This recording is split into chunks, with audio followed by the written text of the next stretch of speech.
Sox are life. How is it nobody's being banned from them when they clearly stating that they know that they've cheated? They're not even speaking on nobody being banned from baseball. It won't happen. It will not. Whether we like it or not, James, it's not going to be done. The players are going to walk away from this thing scot-free. And should they? No. Are they going to? Yes. Yeah, well, still, by the fact that they are not going to punish in any extensive kind of way, then it's time for them to open the door for Mark McGwire, Barry Bonds, Roger Clemens, and all the rest of these guys. How about Sammy Sosa? Sammy Sosa isn't banned right now. It's just that the writers are not going to vote for him.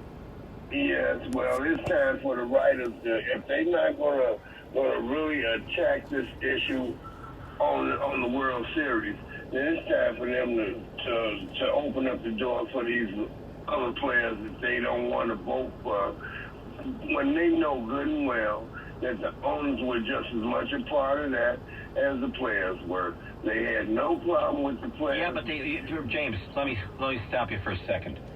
Mm-hmm. The owners could do nothing about it until Congress decided to get in there and warn the union and everybody else, you're going to play ball the way we want you to, and you're going to allow testing for the HGH and everything else.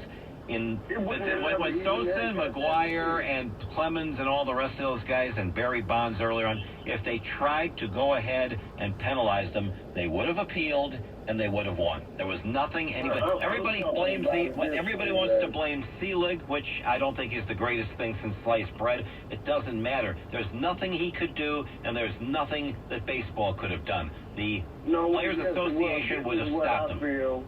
I feel this way.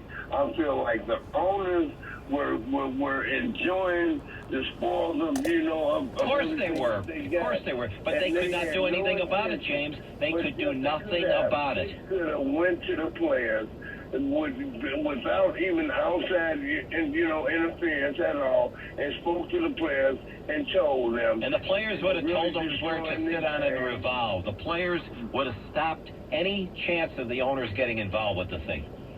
I don't even mean on the test side. I mean, they could have went to the players and told the players how they felt like they were destroying the game, and we're not even talking about. And the players would have told them which lake to jump into. So you think the players would have chose to just continue using the performance enhancement? You betcha they would have. You betcha they would have. Is there any reason to think they wouldn't have?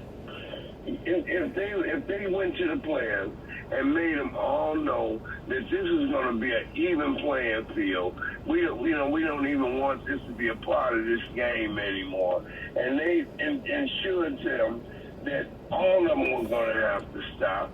And when we test you, we're going to test you just to. They couldn't test anything.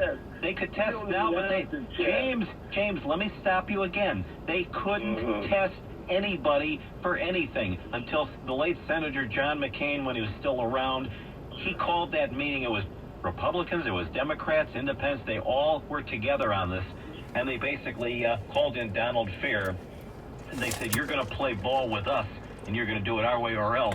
We're going to." I'm glad they did that. I'm glad they did that. Yeah, but it doesn't matter. If they would have gone ahead when things were still going on, like in '98 with Sosa and McGwire, later on with Roger Clemens, and then eventually Barry Bonds, they could not stop it. People could blame Selig all they want. Believe me, there's lots of things you could point to Bud Selig about. I guarantee you that. The Players Association, they had all the power, and they could have stopped any testing at that point. Now they can test about it. Apparently you don't understand, because, James, they couldn't do anything about it. What I'm saying is this, Les. I understand exactly what you're saying, but I'm saying this. The only reason that Barry Bonds allegedly even started taking steroids is because Mark McGwire and Sammy Sosa and them were outshining him. And he told a lot of his friends, he says, "I'm better than these guys are, and I'm going to prove it." And he went ahead and took the stuff, and McGwire had the record of 70 homers, and then Bonds hit 73, and eventually beat Hank Aaron's mark. There's a lot of people that don't recognize that Barry Bonds is the all-time home run leader. They still think it was Hank Aaron. I got to boogie along here, James, but trust me when I tell you, the owners and the commissioner could do nothing about it at that time. Nothing. That's James on the south side. We got Dom and others coming up momentarily. 312-644-6767. 309 Les. Tell James not only they couldn't test them, that the players actively fought against it and bargaining. You're darn right they did. You're darn right they did. But when Congress got involved, then that changed things a lot. 847, take all the forfeited salaries donated till the year. That's not going to happen either. Nobody is going to give up their salaries. They're not going to give up 1 red cent.